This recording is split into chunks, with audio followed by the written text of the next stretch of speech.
Good morning, ladies and gentlemen. Welcome to this very special edition at 9 o'clock news.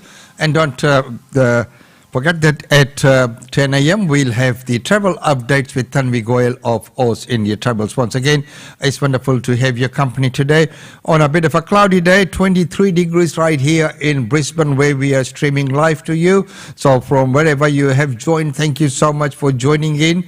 And, we welcome your feedback. If there's any feedback and if anything you'd like to see on the show, things that are we doing right, things we're doing wrong. Well, of course, we do what we do. We're thinking this is the right thing. It might not be the right thing. You might have some ideas which we can incorporate. So, there are things that you might like to see included in the segment. Please do let us know and we will incorporate that. Well, without further much ado, let's get the show on the road. Well, big news is nearly 20 Aboriginal people are now infected out in the Northern Territories. It's hot, it's quiet. The normally busy stretch of the Stewart Highway connecting the top end to the rest of the territory now closed. Authorities hopeful lockdown restrictions in Katherine and in the remote community of Robinson River are enough to contain a scary situation before it gets out of control. But there's now been proven transmission in the remote community on the edge of the Gulf of Carpentaria. It's what we feared. We now have cases within a household. The double effect to lockdown is that people are trapped out of their communities here in Katherine with nowhere to go. Family back in home. They're happy and they're on safety place. They're living in in their house. And I'm out here, in town. I've got nowhere to really sleep. Workers under pressure to try and keep people fed. We've seen, about 130 odd people today, so, but we've been giving out masks as well for people because a lot of our mob haven't had masks. Katherine testing clinics were swamped with huge lines and 2-hour-long waits. At the town's only chain supermarket, widely understood to be one of the busiest in the country, half of its staff have been sent into isolation. It's still operating, but with reduced hours and no online ordering. The communities surrounding Robinson River and Katherine are on high alert, with a focus on vaccinating those who remain unprotected. Some communities have reported a promising jump in the number of people getting the jab. The remote clinics are having to deal with new retrospective testing requirements for those who've recently visited Katherine, taking up valuable time in the vaccination race. As specialists deploy from Darwin to bring back the infected, a reminder this isn't over yet. Kate Ashton, ABC News, Katherine. That is the area of concern at this point in time, Northern Territories, which had always been quite safe up till now. So as the travel ban lifts and as people start moving openly, this is the kind of things that will happen. So, what's going to happen now that, the borders are expected to reopen, new migrants coming in. So there is a significant pressure on rent and housing, as we discussed yesterday in the real estate segment with Usa Chandra. Here's this report. And it's wonderful to see that the Indian or Tamil families have been chosen. Like most migrants who come to Australia, Purnima Balasubramanian feels lucky to call it home. She moved from Singapore to Melbourne with her husband and daughter almost 4 years ago. I am constantly preaching to my family and to my friends to move to Australia. Purnima came on a student visa, but is now working as a kindergarten teacher. No, it's not going very well. I think I've exhausted all the neighbourhoods we were looking at. The family are ready to buy their own home, but the options are limited. I'm so close to just quitting, but I know I've got to find some sort of solution because we just can't look at renting for the rest of our lives. While immigration is not the only factor influencing property prices, it does increase demand for housing. Economists say about one extra home is needed for every 3 migrants. Research shows if 250,000 people came to Australia in 2023, that would turn a house price fall into price gains of about 5%. It will also put more pressure on rents, with prices lifting by about 7%. If immigration were to come back rapidly, we would see significant upward pressure on rents and significant upwards pressure on house prices. So we'll be well down into single-digit growth, I think, by the time we get into next year and into 23. A federal inquiry is currently looking at the issue of housing affordability. One of the ways to keep prices within the reach of Australians is to build more properties. The Reserve Bank says the supply of homes has kept up with population growth, but finding land in inner-city areas where people want to live is still a challenge. Government's got to both return immigration but also have their planning systems deliver more planning approvals to allow the private sector to go and deliver more houses, so we don't get a rapid escalation in housing prices and rental prices going forward. In Sydney's hot housing market, former migrant, now Australian citizen Sid Lal has looked at hundreds of properties but is also struggling to find one. We are having to extend our budget significantly because what was available a year ago at the price point has now gone up by, I would say, easy 20%. Like most migrants who come here to work or study, he's rented for a few years. Now he's looking to buy a property and may need to move further out of Sydney. With a new wave of migrants coming in, there's going to be a new wave of money, and property prices are probably going to increase even further. Paul, nice to meet you. Paul. Thank you so much. Thank you. You're welcome. Punima and her partner Harish want Australia to embrace migrants and want more affordable housing. Our heads are reeling and we're just not able to figure out where we're going to get the funds for this. We're sort of stuck in like a dead-end road, and we're just hoping that some path is going to open up. Many others are also hoping for an easier path towards their dream home. Well, there you are. As we discussed yesterday in the real estate segment with Usha Chandra about the rental demand and, of course, the house prices, which have always crept up. I mean, look, land is only so much available, but houses can be built. So inner cities, that's why they're building high rises, because that same land can then accommodate so many people. But it might not be suited to everyone. So there are so many other factors to be looked at as well. But of course, the net population growth is what drives the economy, what drives real estate, and what drives the building industry. So, that is needed, but it needs to be done in a managed way as well. And with people coming in, of course, one of the things with the migrant community is, especially with the South Asian or the Indian communities, always trying to get a place of their own. So that's the mentality. That's what we have grown up with. They are placing very high, on the scale.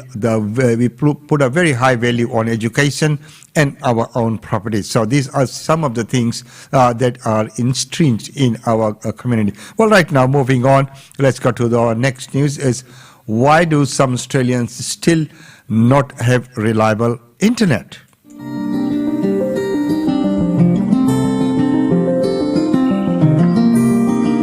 I run a parenting website. We do videos, all the social media, but it's all the other programs that take quite a lot of space as well, that I really need excellent internet all the time. 5 years ago, Jodie Allen was excited about what the national broadband network might mean for the multimedia business she runs from home. But she's been disappointed. It's waiting, it's trying to send. When it rains, we have no internet. When it's cloudy, the internet's terrible. It's slower than it ever has been before. Jodie Allen lives about 10 kilometres from Gympie. She's among the 4% of NBN users on a fixed wireless connection, which transmits data over radio signals. We can try and hotspot it off a phone if we're desperate, or I've got to try and send staff to the local library or to their own houses to see if the internet might be better in town. NBN Co says Jody Allen's fixed wireless service is working and no faults have been reported in 2 years. Jody says she'd like to hire more staff but feels like she can't because her internet is unreliable. It's not good enough. Especially if you're trying to do education from home or telehealth. People in the fixed wireless footprint are having real problems today. Labor's original NBN plan was to connect 90% of properties with fibre to the premises, plus some wireless and satellite. They expected it to cost about $44 billion. After the coalition came to power, it opted for a patchwork of fibre technologies, wireless and satellite, saying Labor had underestimated costs and their plan would be cheaper at about $41 billion. So far, the NBN rollout has cost more than $50 billion. If we'd stuck with Labor's plan, then only less, in fact, than 60% of all premises would have been connected when the pandemic hit. And NBN is already repaying the debt it received from the Commonwealth because the business model has been proved up. Associate Professor Turan Alizadeh has been researching Australia's NBN rollout. She says while not all city dwellers have reliable internet, there's a clear divide between the 10% of Australians getting full fibre to the premises and those on other technologies. But then the further that you go from basically the urban Australia, obviously the technologies available are even more questionable. Last year, the Communications Minister, Paul Fletcher, declared the NBN was built and fully operational. The declaration I made last year was on the basis that some 12 million premises around the country are able to connect to the NBN. Some 8.3 million are connected. There remains around 10,000 complex connections. NBN Co says it's still rolling out improvements and upgrades to fibre and fixed wireless, and the NBN rollout will never be fully complete. There are also reports NBN Co is seeking up to $1 billion more in federal funding for further improvements to fixed wireless. Oh look, I have discussions with the NBN all the time about the current network and ideas for the future network. What I can tell you is that if you're being serious about upgrade, the bulletproof, future-proof option is fibre. I would say that we still need to have a more strategic approach towards upgrade. At this point, we are mostly going with ad hoc rounds of upgrade. NBN Co says, given Australia's geography, it would be too expensive and challenging to deploy fibre to all premises. The company is exploring 5G technology as a way to enhance fixed wireless, but says the network is providing high-speed, secure broadband in regional Australia. What we needed to do was do it right, do it once, do it with fibre. There's no pledge on fixed wireless at this stage, but Labor is seeking to make broadband an election issue, with a $2.4 billion promise to upgrade copper connections to fibre. Today we're announcing the upgrade for those who want higher speed broadband in up to 1.5 million homes and businesses. There are still some parts of Australia that aren't connected to the NBN. Wow! Oh, the adrenaline's absolutely smashing me at the moment. I'm a YouTuber, effectively, in the four-wheel drive space, so I create four-wheel drive related content. The traction on that was ballistic!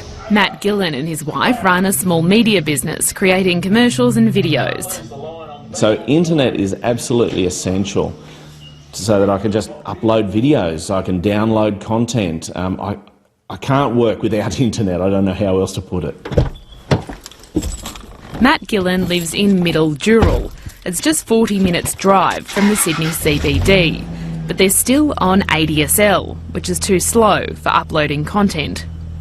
I get in the car with my laptop and my mobile phone and I go and try and find a 4G spot where I can sit and upload content or do what I need to do. And sometimes I'll sit in the car for an hour or two, usually right before the upload finishes. The upload fails and I start again. NBN Co says there have been delays to the rollout in Dural because of COVID-related supply issues, but the area will soon be made ready for connection. Matt Gillen is moving house soon anyway, but his frustration led him to invest in an alternative to the NBN, a new satellite internet service by Elon Musk's SpaceX. Starlink is more expensive than the NBN satellite service, but it's also promising faster speeds. I can upload footage, I can download footage in a matter of seconds as opposed to hours and days sitting in my vehicle up the road. Starlink is in its development phase and only available in a few parts of the East Coast. So what's happening is we're seeing people starting to look for alternatives, and what could happen is that these alternatives could start eating into NBN's customer base. Jodie Allen just wants to see an NBN upgrade that means she can grow her business. So better internet would be absolutely amazing, because we're entitled to make a living just like city people are, but we're not getting the service that we were promised.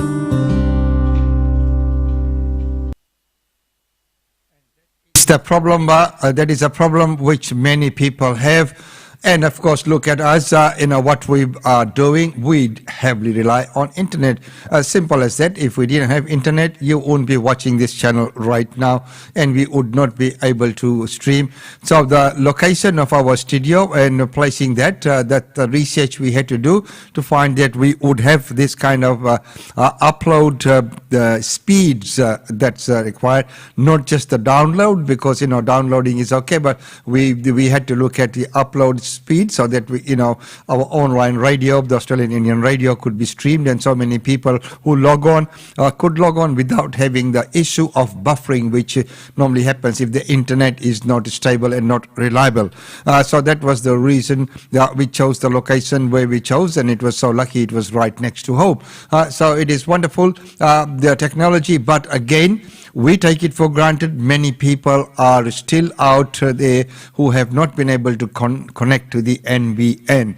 And of course, fibre is now available in many of the high-rise buildings and inner-city buildings, but it's still, as was said in the report, in the development stages. So it's not fully available, not everywhere.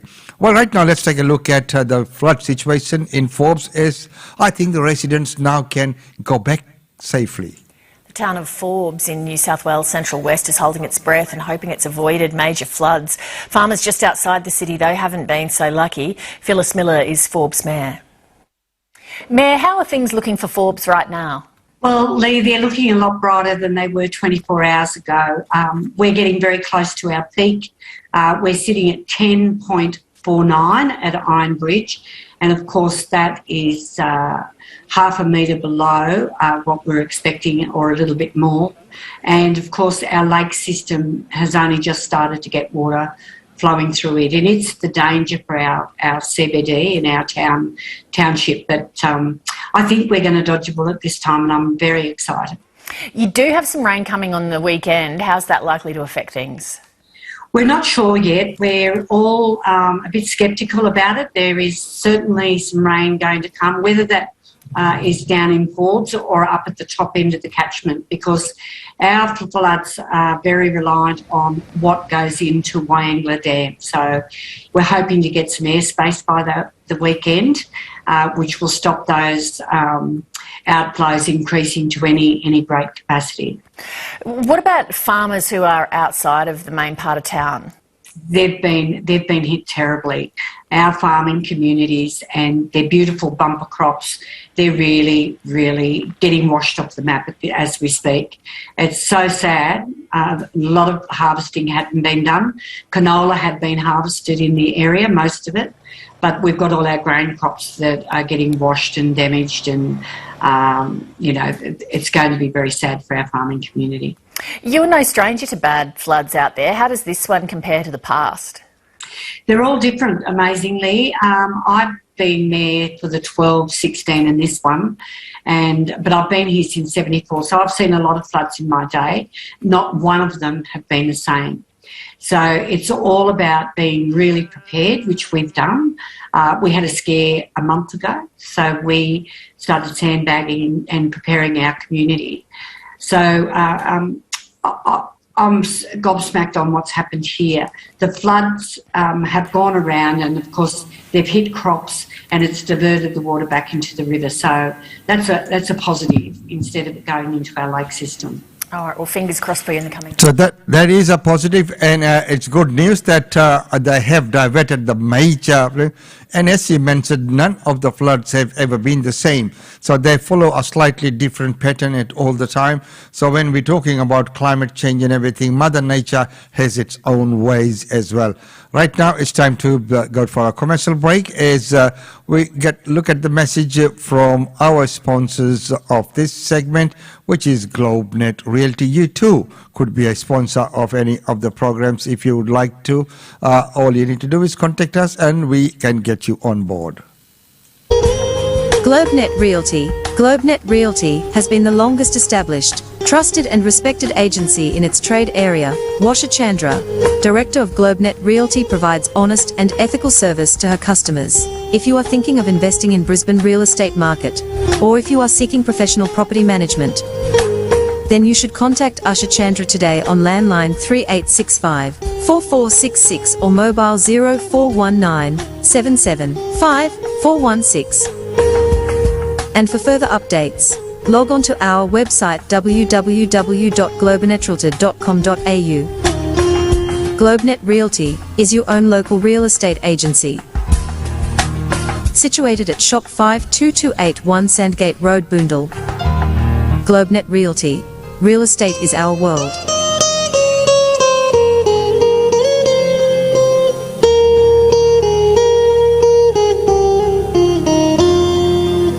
And real estate is the world, and don't forget that every Wednesday we have the real estate update with Usha Chandra right here in these studios, where we look at the property trends, the markets, the listings, the auctions, the private treaty sales, and the lot. So don't forget that all the previous episodes are available on our Facebook page, on our YouTube channel as well. So, you know, if you would like to go back and look at any of the particular episodes, you can do so. Well, right now it's time to go to our daily India report, and with that, let's welcome Ankita. Welcome to the Daily India report that brings you glimpses of the changing India and the growing engagement of the Indian diaspora with India. In our first story, India slams Pakistan at the United Nations Security Council, saying Pakistan must immediately vacate all illegally occupied areas of Jammu and Kashmir. India slammed Pakistan at the United Nations Security Council for raking up the Kashmir issue, calling on Pakistan to immediately vacate all areas of Jammu and Kashmir under its illegal occupation. India also underlined that Pakistan has misused platforms provided by the UN to propagate false and malicious propaganda against it. India hit back at Pakistan in the UN Security Council after Islamabad raised the Kashmir issue at the 15-nation group. Kajal Bhatt, councillor at India's permanent mission to the UN, said the entire union territories of Jammu and Kashmir and Ladakh were, are and will always be an integral and inalienable part of India. She said this includes the areas that are under the illegal occupation of Pakistan. Bhatt, who hails from Jammu and Kashmir, was referring to comments made by Pakistan's ambassador to the UN, Munir Akram, on the Jammu and Kashmir issue during the open debate in UNSC on maintenance of international peace and security through preventive diplomacy. Bhatt said in her remarks that UN member states are aware that Pakistan has an established history and policy of harboring, aiding and actively supporting terrorists.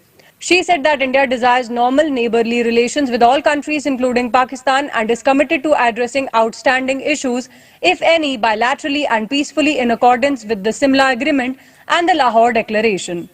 However, any meaningful dialogue can be held only in an atmosphere free of terror, hostility and violence. Bhatt said the onus is on Pakistan to create such a conducive atmosphere. Till then, India will continue to take firm and decisive steps to respond to cross-border terrorism. As winter sets in, exacerbating the humanitarian crisis in Afghanistan, top US and Indian officials meet in India to discuss challenges and strategies. Days after the NSA's meeting on Afghanistan, the newly appointed US Special Representative Thomas West met National Security Advisor Ajit Doval, and Foreign Secretary Harshvardhan Shringla in New Delhi. Sources said discussions focused on the current developments in Afghanistan. The topics included the recently held Regional Security Dialogue of NSAs on Afghanistan in New Delhi, movement of people in and out of Afghanistan, coordinating global efforts on humanitarian assistance to Afghanistan, regional security issues and other bilateral and international issues of mutual interest. Participating in the Delhi Regional Security Dialogue on Afghanistan, chaired by NSA Ajit Doval, NSAs of Russia, Iran, Tajikistan, Uzbekistan, Turkmenistan, Kazakhstan and Kyrgyzstan underlined that Afghanistan's territory should not be used for terrorist acts. They called for cooperation against radicalization, extremism and drug trafficking. They also sought an inclusive government in Afghanistan with representation from major ethno-political forces. After 20 months shut down due to COVID, Kartarpur corridor is opened by India for Sikh pilgrimage. The Indian government announced the reopening of the Kartarpur Sahib Gurdwara corridor from November 16th ahead of Guru Purab, the November 19th birth anniversary of Guru Nanak Dev. Indian Home Minister Amit Shah said the decision to resume movement of devotees through the corridor leading to the Kartarpur Sahib in Pakistan's Narowal reflects the immense reverence of Modi government towards Sri Guru Nanak Dev Ji and Sikh community. The corridor was shut in March 2020, barely 4 months after it was inaugurated in view of the COVID-19 outbreak. The latest decision followed a meeting between a delegation of BJP leaders from Punjab and Prime Minister Narendra Modi to request reopening of the corridor. Even the Pakistan government had last week urged India to allow devotees to visit the Kartarpur Sahib Gurdwara ahead of the Prakash Utsav celebration. The central government decision can be seen to address many fronts, with the state election coming up in Punjab and the PM's repeated gestures to indicate his respect for the Sikh faith in the wake of the agitation of farmers' unions, mainly from Punjab and Haryana and West UP, against the agri reforms legislated by the centre. There had been some concern even before the pandemic over the efforts of Pakistan agencies to use the pilgrimage to disseminate anti-India propaganda and look to recruit some impressionable pilgrims. Kartarpur corridor, called a peace corridor between India and Pakistan, had seen around 45,000 pilgrims travel through it between November 2019 and February 2020. The corridor allows Sikh pilgrims to travel visa-free to the Kartarpur Gurdwara via the Atari-Wagah border. India resumes vaccine exports to 4 countries. Myanmar, Bangladesh, Nepal and Iran are the first recipients of resumed vaccine exports from India starting November 2021. Exports were stopped almost 8 months ago as COVID-19 cases surged during the brutal second wave that hit India in April to May 2021. Only after India had administered 1 billion doses of vaccines, the Indian government announced its decision to return to supporting countries. Following the Neighbourhood First policy, the 4 recipient nations are in India's proximity and really in need. India is beginning to lift restrictions on commercial contracts. India has also resumed its exports to the WHO-led COVAX facility, with the first lot of doses landing in African countries. Adar Poonawala, Chief of Serum Institute of India, said that Covishield doses shall land in African countries by the 3rd week of November 2021. India now has a long list of vaccines: Covavax, Corbevax, Zycov-D, Genova's mRNA vaccine at various stages of regulatory approval. The first 50 million doses of Serum Institute of India produced Covavax will make its way to Indonesia this week, though the vaccine is yet to be green-lighted by India's DCGI, the WHO or US FDA. While the government is focusing on getting more Indians covered by the second jab, it's clear that supplies are no longer a constraint. Vaccine manufacturers are chomping at the bit because they need to go out to the world with their exports. There are fears about a third wave and a repeat of the shortages faced during the second wave, as well as uncertainties about production volumes and timelines of manufacturers. In India, government sources say they were hobbled by the slow rollout of Covaxin by Bharat Biotech. Without the Serum Institute of India doing the heavy lifting, India would not have been able to ramp up its vaccinations as rapidly as it did. Until mid-October, Bharat Biotech had only supplied around 11 crore doses compared to the 40 crore promised by the government to the Supreme Court. With the developed world going in for boosters and scientific evidence tilting towards giving vulnerable populations boosters after 6 to 8 months, it won't be long before India too has to take a call on them. For government regulators, this is all the more reason to hold on to vaccine for Indians. Pakistan hands over 20 Indian fishermen to India at Wagah border. Pakistan has handed over 20 Indian fishermen who completed their 4-year prison terms for allegedly fishing in Pakistani waters to India at the Wagah border.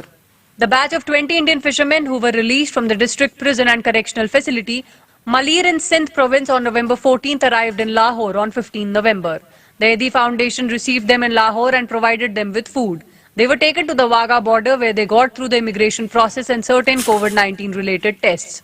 They crossed into their homeland on November 16th evening. The Edi Trust Foundation, a non-profit social welfare organization, made arrangements to transport the fishermen to the Wagah border from where they were handed over to the Indian authorities. The Indian nationals were handed over to the border security force by the Pakistan Rangers. Most of the fishermen were imprisoned after crossing over to Pakistani waters 4 to 5 years ago.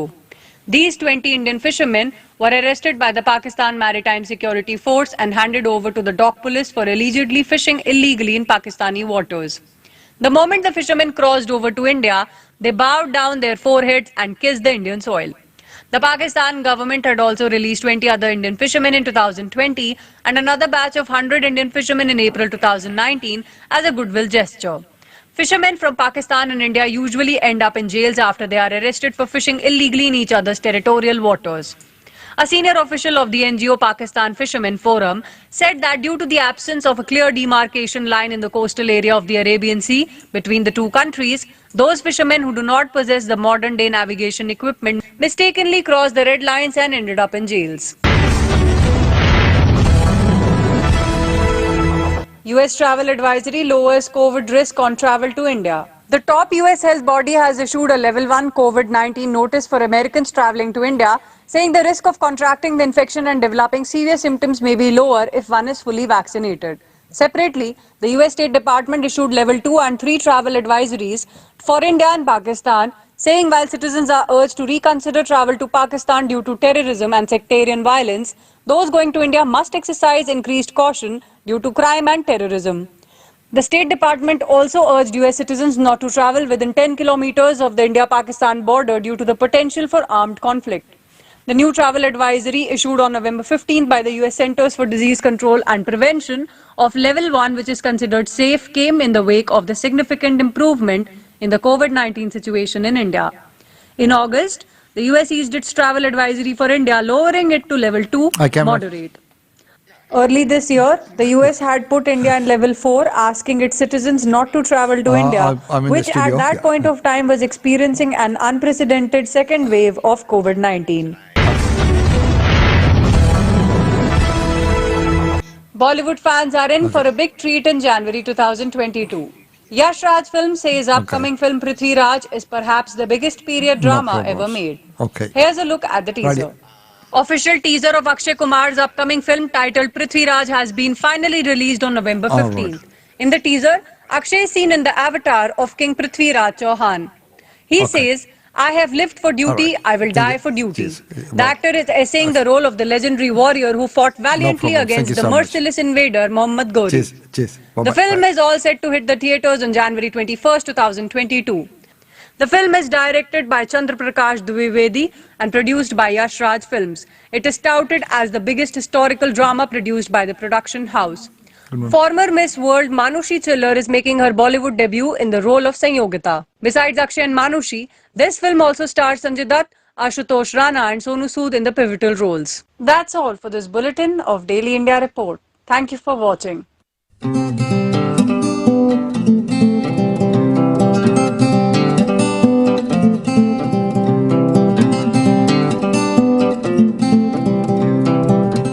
And thank you for that report, Ankita. That was the wonderful latest news there.